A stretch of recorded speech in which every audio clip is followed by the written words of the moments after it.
Amazing. For the second year in a row, doing States, Donald J. Trump.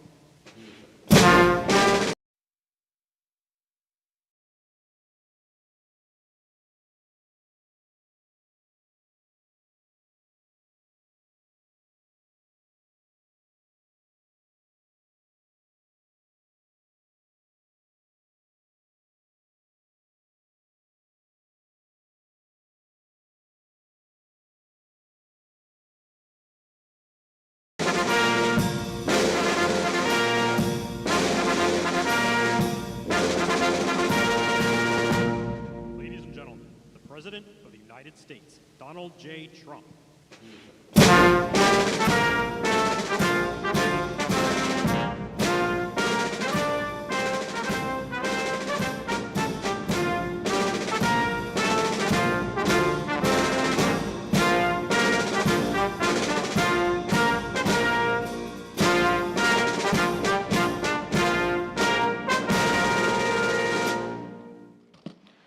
Thank you very much, please. Thank you. I want to begin by just saying we're doing extremely well in Iran. The difference between them and us is they had a Navy 2 weeks ago. They have no Navy anymore. It's all at the bottom of the sea. 58 ships knocked down in 2 days. And we have the greatest Navy anywhere in the world. It's not even close. But we are doing really well. We're not going to let them have nuclear weapons, because if they had them, they'd use them, and we're not going to let that happen. Should have been done a long time ago by other presidents. So it's an honor to be here. This is fun. And these are great athletes standing behind me, great coaches, general managers, great people, and a great superintendent. Hello, superintendent. We only put our finest as these superintendents for these great schools because we don't want to have somebody that they don't look up to. We take our best, and they're really amazing. For the second year in a row, it's my great honor to officially present the Commander-in-Chief's Trophy to the one and only Navy Midshipmen football team with 11 wins and 2 losses, playing the best teams in football. I used to always think of the military services, they played like a little step below. It's not true. They played the big teams, and they beat them.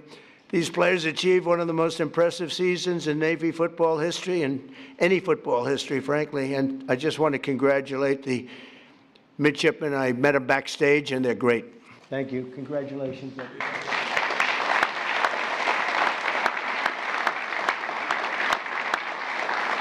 You know, when I mentioned the Navy that we just destroyed, I said, "Are they good ships?" "Yeah, they're great ships." Then I said, "Why didn't we save them? We could have used them ourselves."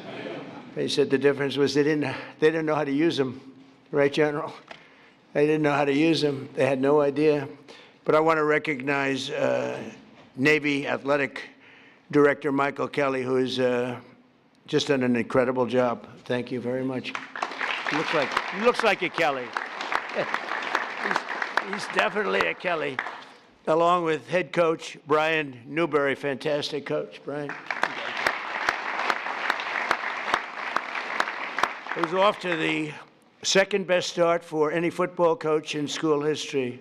What's second? Who's first? It's pretty good.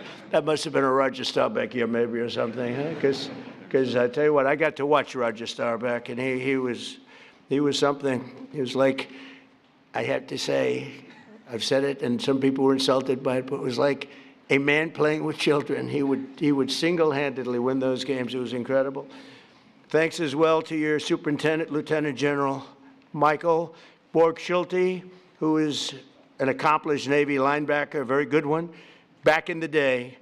We're also pleased to be joined by Secretary of War Pete Hegseth. Now, I don't know if Pete's here because I actually told him he had an option, be in the sit room, you know, the famous situation, or be up here.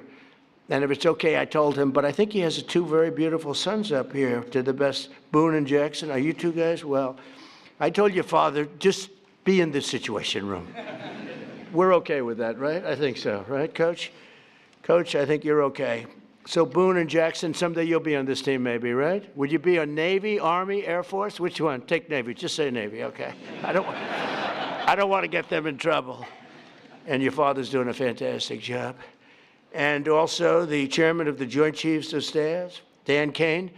So Dan is unbelievable. And I picked him for a reason, because I was told it would take 5 years to beat ISIS by our television generals. You know, there's a big difference between generals, just like there is between coaches and everything else. They said, sir, 5 years. And I went to Iraq because I didn't understand why 5 years. And I met this general, and his name was Dan Kane. I said, what's your name? He said, Raisin, sir. I said, really, Raisin? What is that? Raisin? Oh, it's just my nickname, sir. What's your last name? Kane. I said, your name's Raisin Kane? I love you. You're the guy I'm looking for. And it turned out to be right. So they told me it was going to take 4 to 5 years to knock out ISIS. And now I'm in Iraq. I come down, I meet him, some other generals. He was the boss. And I said, how long would it take for you to knock out ISIS? He said, 4 weeks, sir. I said, 4 weeks? They tell me 4 years, maybe 5. He said, well, whatever they want, sir. They're the boss. I'm just here. But you can do it in 4 weeks, sir. And you'll have time left over. I said, you got to be kidding. And he explained, and we went through a whole big thing. Well, nobody in this room would be bored by it. Actually, you'd like to hear every word. I'll tell you every word of it. But bottom line, I said, let me go back. But as I'm leaving, it was very interesting. I'm walking down the stairs, long fight. I had to turn off the lights after spending trillions of dollars. You had to turn the lights off in the plane because you didn't want to be spotted by the enemy. This was something. So we land. And he said, sir, would you like to rest for a while before we have a meeting? I said, I don't have to rest. My name's not Biden. I don't want to. I'm not resting. And we had great meetings. And then I got back on the plane. I said to him, so, General, you say 4 weeks. We mean that, right? 4 weeks, sir, and you'll have time left over. He said, I'll call you on Monday when I get back. And I called him. I said, you still feel that way, General? He said, yes, sir. And I let him do it. He did it in less than 4 weeks. He defeated ISIS. It was amazing. What a difference. You know, I always say, what a difference the president makes. The border. They said, it can't be done without Congress. It will take years. We did it in about 3 weeks. We have a border that's now 9 months in a row. Nobody's come into our country illegally. I'm not even sure if that could be right. But the Democrats keep the stats. So they say, I mean, they have 0 people came in through our border. You see it, right?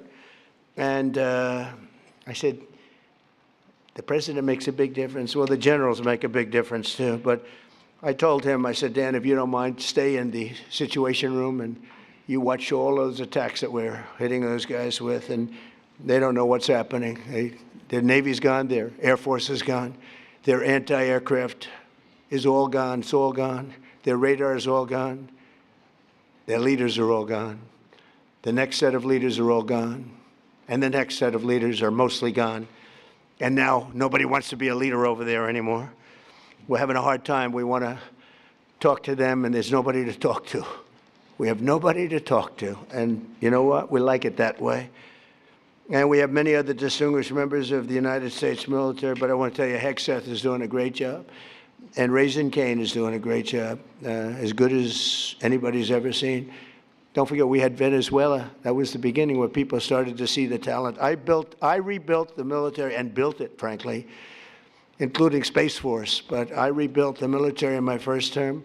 I didn't think I'd be using it this much, but I'm glad I rebuilt it, because we can't let these lunatics have nuclear weapons, because they were going to use them. They'd use them fast. One of the ways you know that is when this whole thing started, they started shooting missiles all over the Middle East at countries that were basically not involved, because they wanted to take over the Middle East. And if they had a nuclear weapon, they would have used it. The only question would have been the first hour or the first day. That's the only question. They would have used it. And if they can use a nuclear weapon, the world would have been in big trouble. We had to stop. It should have been done long ago. I also want to thank FCC Chairman Brendan Carr, perhaps the most powerful man in this room. You are doing some job. He's trying to keep the fake news. He's trying to make the fake news real and respect it again, which is not an easy job, but you're doing a really amazing job. First time that's happened in 25 years. So I congratulate you and everybody in the room. Everybody in this whole country is watching what you're doing, and we appreciate it. When a man can get elected in a landslide, winning think of it, 7 swing states, win them all. We win the popular vote. We win the electoral college by a tremendous amount. We win the counties by 82 or 84%. And I got no good press. Think of it. Only one thing. That only means one thing. These people are not respected. They're just not respected. And we have to have a press that's respected. When you can win an election where they say that I got 94% bad press, think of it. The other side got 94% good press. When they can get 94% and you win in a landslide, that means the press is not respected. People have no confidence in. So you're doing a fantastic job. Senators Todd Young and Dan Sullivan, great senators, wherever you may be. You're here someplace. Where are you? Hello, fellas. Good senators. Great guys. And Representatives Ronnie Jackson, White House doctor. He served 3 presidents. He said he had Barack Hussein Obama. Have you heard of Barack Hussein Obama? You had Obama. I didn't want to talk about Biden, but he said, and you had Bush. You had young Bush, I call him, young Bush. I was not a fan, but that's all right. But the press asked him, who was the healthiest of the 3? Doc Ronnie. Stand up, Doc Ronnie. There's a big deal. Took a lot of heat for this. They said, no, most guys would say, well, we don't want to talk about that. They said, who's the healthiest of the 3? He said, President Donald J. Trump by far. If he didn't eat junk food, he'd live to 200 years old, he said. And I love this guy. And he then left and he ran. He was an admiral. And he then left and he was a White House doctor, a very respected one. He saved a lot of lives. He was a great doctor. People don't realize that. And he then left and he said, sir, I'd like to run for Congress. I said, you've never done it before. You won't be able to pull it off. In a very, very all-Trump district, there were 28 people running. Man was retiring. He's been there for years. And I said, Ron, I don't know. It's going to be tough, but we'll try it, right? And we got him in. He blew him away. There was one man that was favored. He was a rhino. He was favored to win easily, and we wiped him out, right, Ron? And he's been a congressman. He's one of the most popular people in Congress. But I don't care about that. I just care that he was my doctor, and he said I'm the healthiest human being he's ever. Ronnie, am I healthier than these guys back here? Yes, sir. Oh, thank you. All right. See, this is why I like him. Also with Ronnie is Derek Van Orden, a fantastic guy, and members of the Naval Academy's Board of Visitors. Sean Spicer has gone on to great things, and Walt Nuda. Walt, where's Walt? Walt's become a very famous guy. He works with me, and he does a great job. Great, loyal, incredible person. And Sean Spicer, where's Sean? Where's Sean? Great job. And he's got a very successful television career going. What the hell do I get out of it? Well, you know what I get? Nice statements. That's what I get out of it, right? 100%. It's great. You've done great. Thank you very much. Congratulations. Those are really the people that are very much in charge of making everything work at the Academy. And the other academies, separately, separate groups, a very important position. For the Navy Midshipmen, 2025 was truly a season for the ages.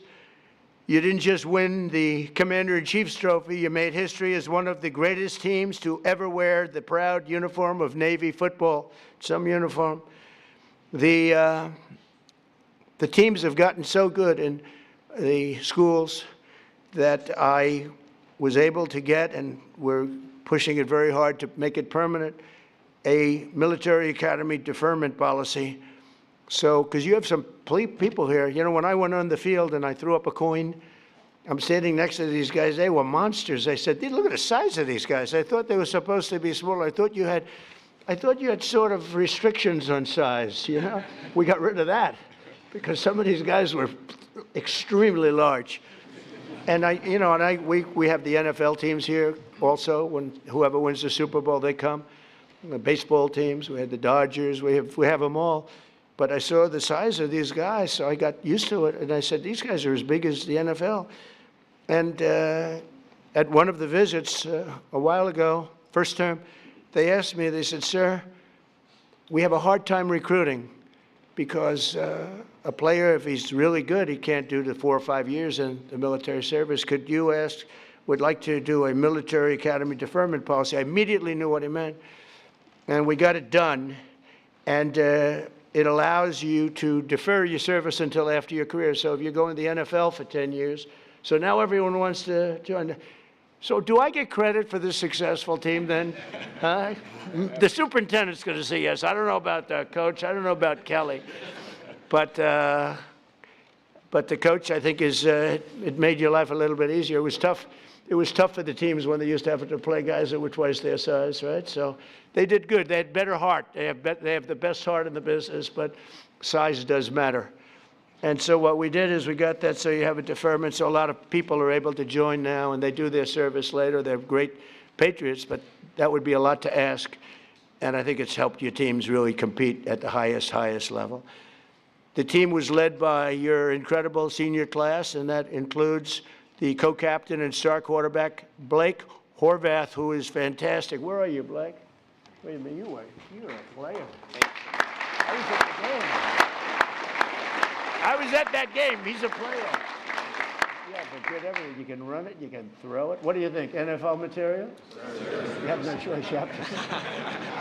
Thank you. Stay up here if you want. Look at this guy. He walks up. Most of them just stay there. Just, they don't want to. Very good. Look at him. I can't get rid of him. I can't stay there if you want. Come on, stay there. He's a quarterback. What the hell? But he ends his college career as one of the most accurate Navy quarterbacks of all time, with an astounding almost 60% completion rate, second only to the man we just spoke about, Roger Staubach, who was unbelievable. He was unbelievable. He served 5 years, and then he came in, and came in at like 27 or something, and he was phenomenal as an NFL player. Likewise, senior wide receiver Eli Haydenreich scorched opposing defenses all year long. They've been writing about him, a lot of stories, setting a school record for receiving touchdowns. And you do need a quarterback for that. Where's Eli? Where's Eli? Come here, Eli. Get over here. Look at the size of this guy.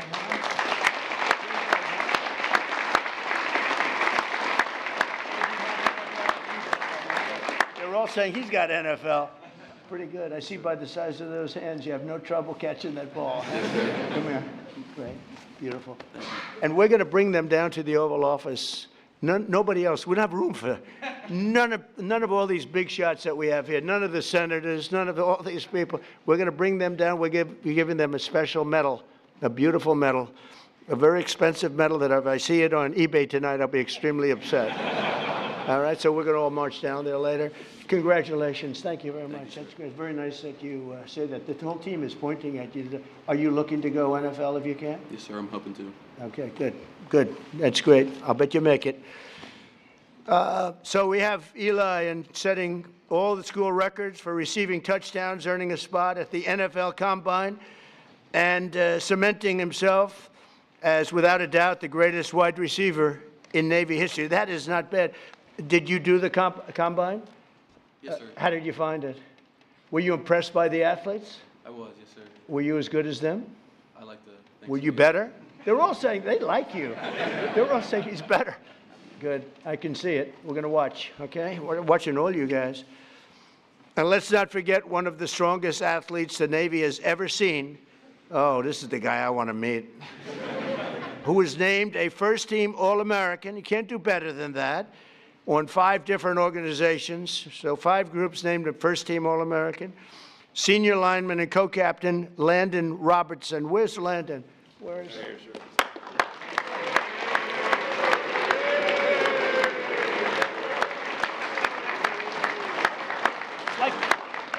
His arms are like steel. It just hurt my hand.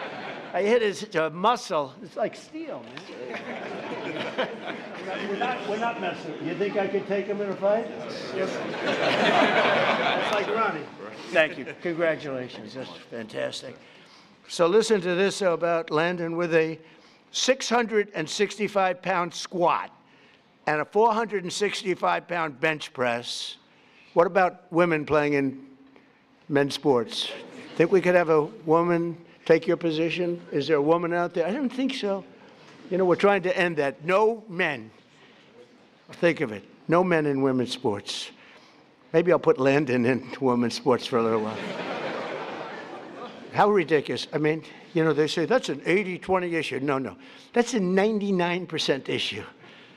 It's amazing. Thank goodness the Democrats keep pushing these things. Open borders, transgender for everybody, and they want to have men playing women's sports.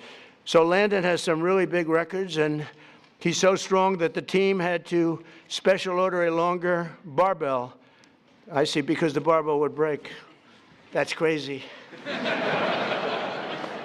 Is he the strongest one on the team? Is everyone? Huh? No doubt, with all you big, strong guys. Look at this guy at the end. What do you think, Landon? Look at that. He's a big guy. So thank you very much. We have a lot of fun at these things. I hope you. I love sports, and I love athletics, and I love competition. I love competition, and these guys are champions. But perhaps no single player better represents the heart and soul of this team than your 5'9", 174. I love those guys. Those guys that are a little smaller than you're supposed to be, but they have a bigger heart than everybody on the team, right? And the other team, too. 174-pound playmaker who delivered key knockouts and blocks on opponents almost twice his size. Senior Brandon Chapman. Brandon plays selfless, relentless football. I got this from his coach. As he likes to say, quote, here's a quote, "The way I look at it, the fight's not over until I win." That's a great, that's it, right? Just keep going. And that's really the spirit of the Navy and our great sailors. Where are you, Brandon?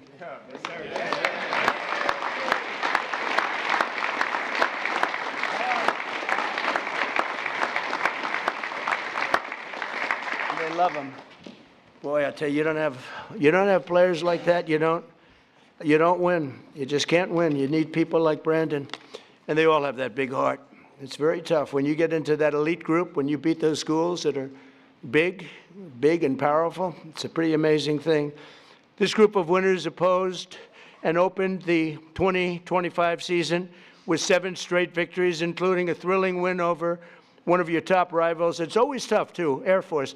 Coach, Air Force is always tough. What is that?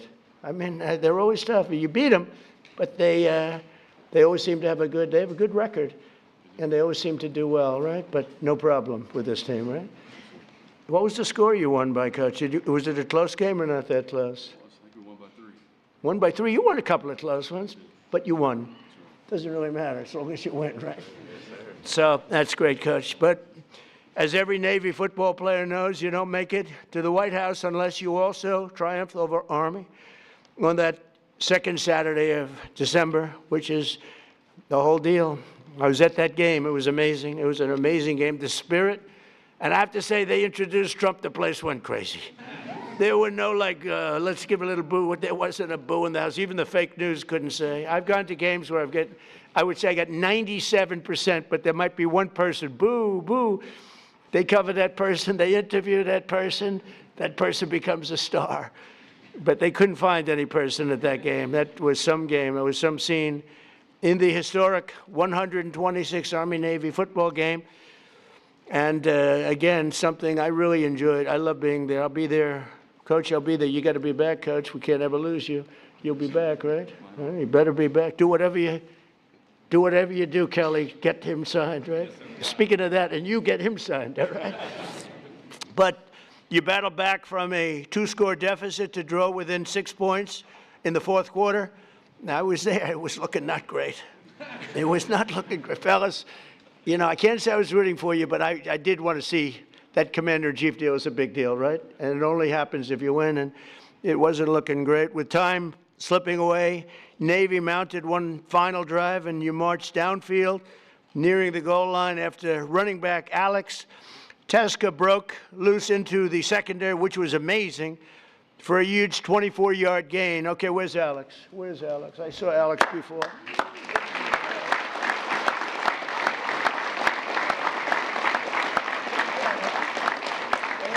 Oh, thank goodness. Thank goodness. That was fantastic. I watched that because it was not looking good until you did that. After you did that, the momentum shifted, right, Coach? Yes, sir. The coach was saying, I don't know, I got a problem, and then he did that. We all felt good. That's great. Congratulations. That's beautiful. That's amazing. So Alex did his job, and he did a fantastic job. But every football player knows, every single one of them, that you don't have heart, you don't have that. You can have all the strength, like Brandon, you can have all the strength you want, but if you don't have heart, that's exactly what Alex showed, and he's another one that's known for that.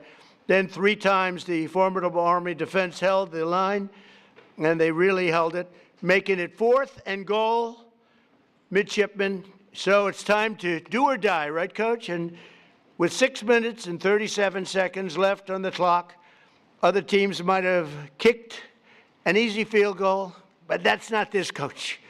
Coach, did you have a call? Did you call up the superintendent and talk to him like, what do I do? Or did you just say, let's go for it? I think you said go.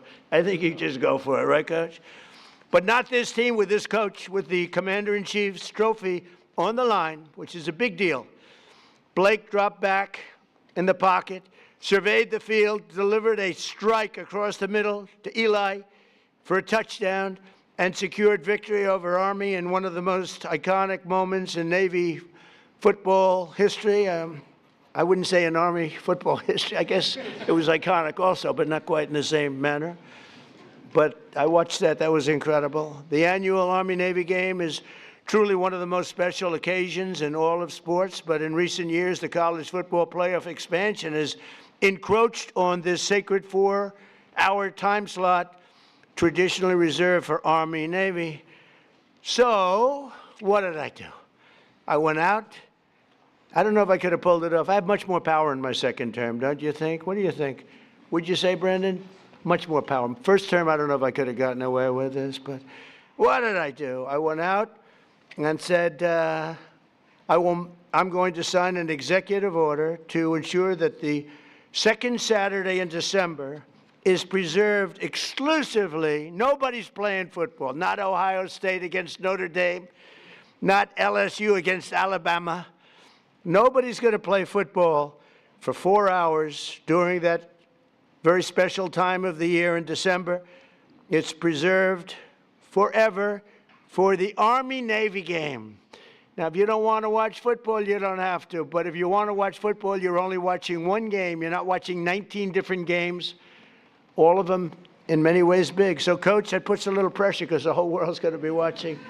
So nobody else is going to be allowed. Of course, we'll probably get sued at some point, because we always get sued. But we win those suits, and we'll win this one. The only game that's going to be played, so we preserve that time, no matter who it is. You're playing the Army-Navy game. It keeps it special. We like it, right? Are you okay with it? Huh?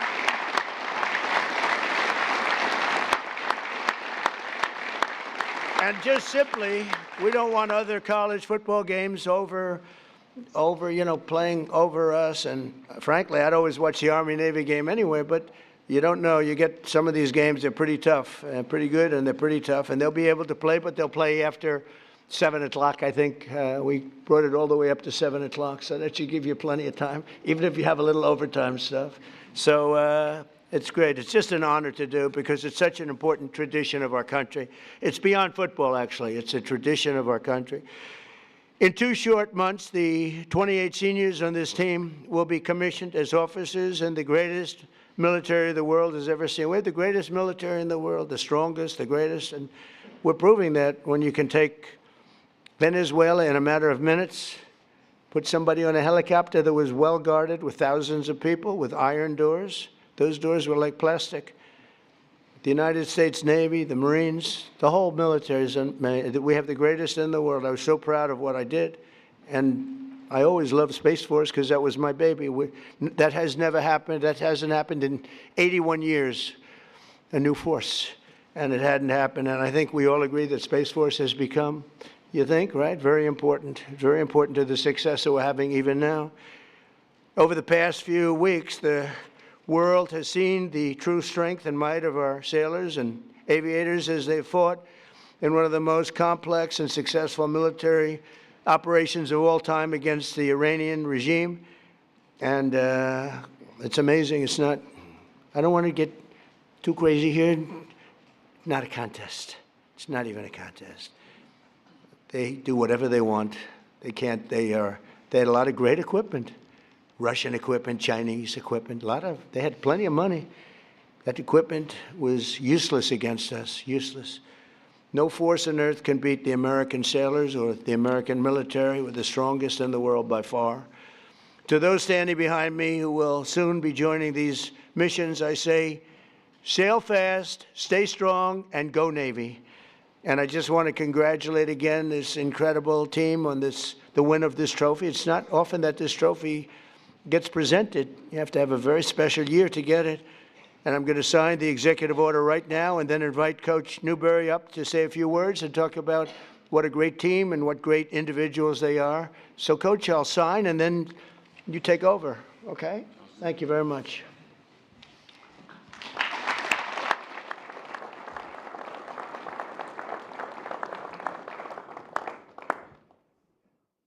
This is not an auto pen. Can you imagine taking it and say, would you please have this signed? Somehow, I don't know how they got by that, but it didn't work. Let's go.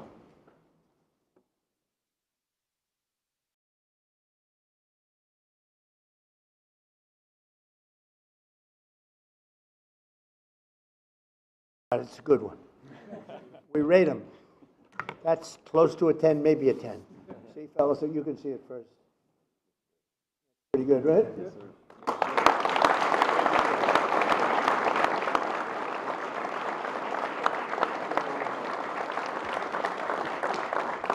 And what I'll do is I'll give these out also.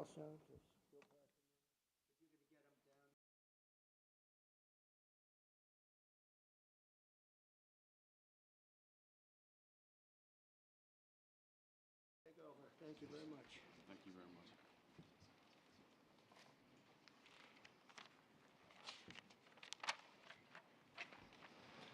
Good morning. Thank you, Mr. President. Thank you for signing that executive order, protecting the sanctity of the Army-Navy game. It's a game with a soul, and it deserves to be protected. Thank you very much. Thank you to you and your staff, your gracious hospitality, and for making today's ceremony possible. And thank you to the distinguished guests and everyone in attendance for being here to recognize this team and this exceptional group of young men. On behalf of our players, our staff and their families, our superintendent, General Michael Book-Schulte, and our athletic director, Michael Kelly, it is truly an honor to be here. We're grateful and humbled to be back again. As I shared last year, it's been our goal to return to this stage many times during your tenure, Mr. President. There's no higher honor in our program than standing here representing the Naval Academy, the entire brigade of midshipmen, the Brotherhood, and all the men and women who serve and have served in our Navy and Marine Corps. These young men understand that wearing the Navy uniform comes with a responsibility greater than football. Each day they strive to live up to the core values of honor, courage, and commitment, and the standards of those who came before them. Leaders of character who have gone on to serve our country with distinction. What they accomplished this season is a direct result of that ethos and mindset. The players here on stage and to my left in the audience are some of the very best our country has to offer. In just a little over 2 months, these 28 seniors standing behind me will graduate and commission as officers in our Navy and Marine Corps under your command, Mr. President. They will do so with character, discipline, and the values that define this institution. I also want to recognize our fellow service academies, the United States Army and the United States Air Force. The rivalry we share is among the greatest traditions in college football, but it is grounded in deep and enduring respect, because we know that one day many of these young men may stand shoulder to shoulder in defense of our nation. The Commander-in-Chief's trophy represents the commitment, discipline, teamwork that define the future leaders and warfighters of our armed forces. Every day our players balance the demands of Division I athletics with the responsibility of preparing to serve as officers. That challenge forges the character this trophy represents. In our view, it is the most meaningful and honorable trophy in all of college sports. To our families, alumni, and the countless people who support the Naval Academy, thank you. Your belief in these young men and in what this institution stands for makes moments like this possible and special. Mr. President, thank you for hosting us today and for your continued support of the men and women who serve our great country. This time, I'd like to bring our two captains, Landon Robinson and Blake Horvath, up to present you with a couple of gifts. Great, thank you.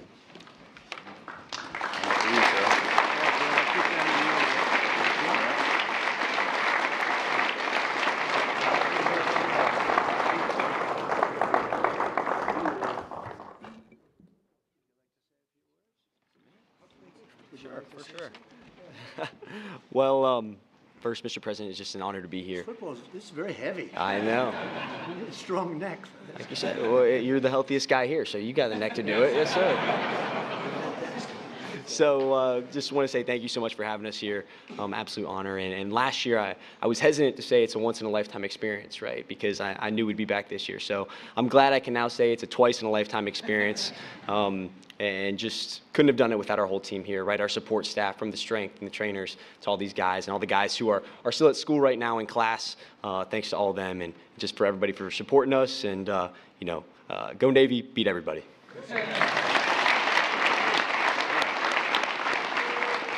Absolutely. First off, thank you, Mr. President, for the opportunity to be here. Blake said most of it, but I'm just so thankful to all my teammates and all my coaches for all the hard work they've put in. It's very hard to go 11-2 in a season, but I couldn't be more proud to play for Navy football, and I couldn't be more proud to represent the United States Naval Academy. So go Navy, beat Army forever.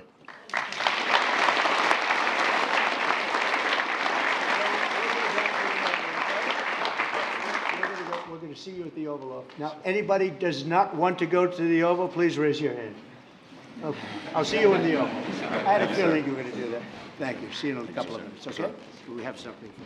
Thank you, everybody, very much. Thank you.